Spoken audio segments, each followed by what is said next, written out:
तो महाभारत में या तो द्रौपदी का चीरहरण हो या फिर रामायण में जो है सीता का अपहरण हो, जिस पापी ने औरतों का अत्याचार किया वह अपना सर्वनाश होने से नहीं रोक पाया। इसी तथ्य पर आधारित है आज का हमारा ये एपिसोड। नमस्कार, मैं हूं संदीप और आप देख रहे हैं ज्ञान गुरु Sandy. So let's get started.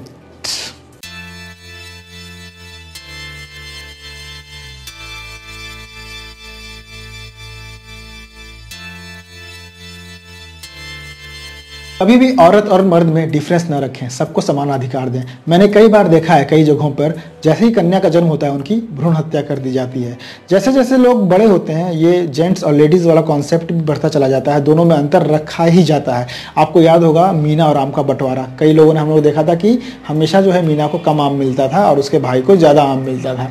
मैं नहीं कहता कि ये कॉन्सेप्ट हर जगह फॉलो किया जाता है, लेकिन 70 से 80% जगह पे यही कॉन्सेप्ट फॉलो किया जाता है कि लड़कों को प्राथमिकता दी जाती है, लड़कियों को पीछे छोड़ दिया जाता है। मेरा ये मानना है कि अगर आप लड़कियों को बढ़ने का अवसर नहीं दे सकते हैं तो कम से कम उन्हें पीछे न ढकेलें, बराबरी का मौका दें।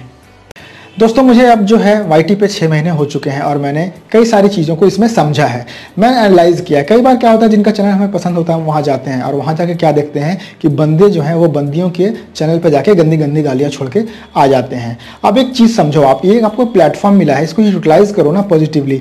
आप किसी के चैनल पर जाके गंदी गंदी चीज़ें वहाँ लिखते हो, उससे आपको क्या मिलता है, क्या साबित होता है।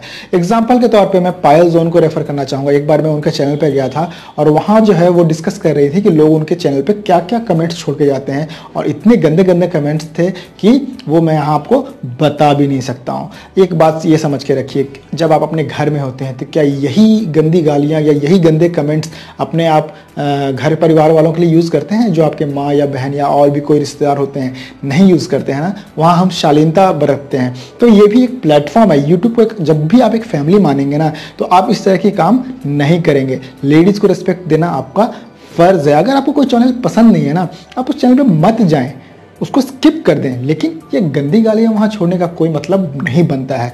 और ये चीज़ जो है ना, ये दर्शाता है कि आपकी अपब्रिंगिंग कैसी है। तो आप अगर लेडीज़ को रिस्पेक्ट दे रहे हैं, दैट मीन्स आप सही फैमिली से बिलोंग करते हैं।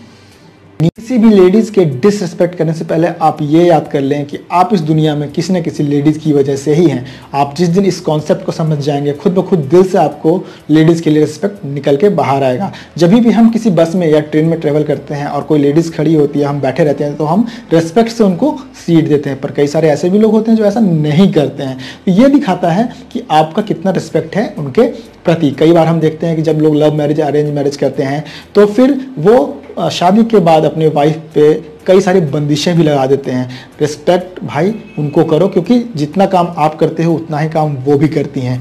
तो रिस्पेक्ट जो है अर्न किया जाता है। जिस दिन आप रिस्पेक्ट अर्न करोगे आपको देखकर बाकी लोग भी इसी तरह से उनको रिस्पेक्ट देंगे। मैं ये जानता हूँ कि कई बार क्या होता है, 5 से 10% लेडीज़ें भी ऐसी होती हैं जो कि थोड़े से बदमाश टाइप की होती हैं, लेकिन इसका खामियाजा बाकी के 90% लेडीज़ को हम नहीं दे सकते। इस चीज़ को आपको समझना ही पड़ेगा। केसेस में क्या होता है कि हम ऑफिस गोइंग होते हैं और जनरली हमारी वाइफ्स जो होती हैं वो हाउस वाइफ्स होती हैं। 90% केसेस में ऐसा हो जाता है कई बार। तो एक दिन जो है आप उनका काम करके देखिए, you will get to know how much dedication and pressure they live with in. ठीक है। Similarly ladies should also understand how much pressure a person is when he is working in the office. Professionalism में बहुत ज़्यादा दिक्कत होती है, लेकिन अभी हम इस पर बात नहीं करेंगे क्योंकि आज की वीडियो हम जो मेन कॉन्सेंट्रेशन रखे हैं वो रिस्पेक्टिंग लेडीज़ के ऊपर रखे हुए हैं।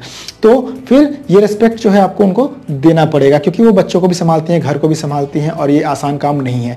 और जो वर्किंग है, मतलब जो हाउस वाइफ नहीं है, जो वर्क कर रही है ऑफिस में जाकर, उनके बारे में और सोचिए। वो ऑफिस में भी काम करती हैं, वहाँ भी उनको परफॉर्म करना है, घर पे भी आना है, घर के भी काम करने हैं, बच्चों को भी देखना है, आपको भी देखना है। जितना रिलैक्सेशन आपको चाहिए ऑफिस से वापस आकर, उतना रिलैक्सेशन उनको भी मिलना चाहिए। इस चीज़ को समझिए और उनको रिस्पेक्ट देना सीखिए।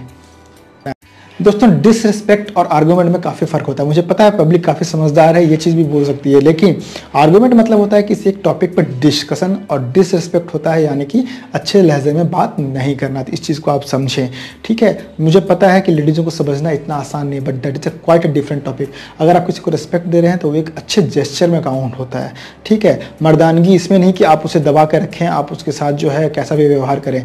जब भी आपका दोस्त या गर्लफ्रेंड बॉयफ्रेंड हो या फिर हाउस वाइफ हो या और अपने जो है हस्बैंड के साथ हों या फिर और भी किसी रिलेशनशिप में हो, सबसे पहले एक फ्रेंडशिप का बॉन्ड बनाइए। मर्दानगी इसमें है कि आप उसके साथ अच्छे से रहें और उसका रिस्पेक्ट करें। तो ये आज का ये वीडियो जो है मैं डेडिकेट करूँगा वाईटी पे जितने भी लेडीज़ें हैं और भी हमारे आस पड़ोस में और जो हमारे रिलेशंस में कोई भी हो, जान पहचान हो अनजान हो, रिस्पेक्ट जो देना है उनको वो दिल से निकलता है और ये आपके अपब्रिंगिंग को 100% शो करता है। आशा करता हूँ आज का ये वीडियो आपको काफ़ी पसंद आया होगा। गौतम बुद्ध का प्रकाश आपके जीवन में सदैव ऐसे ही पड़ता रहे। नेक्स्ट वीडियो तक के लिए नमस्कार।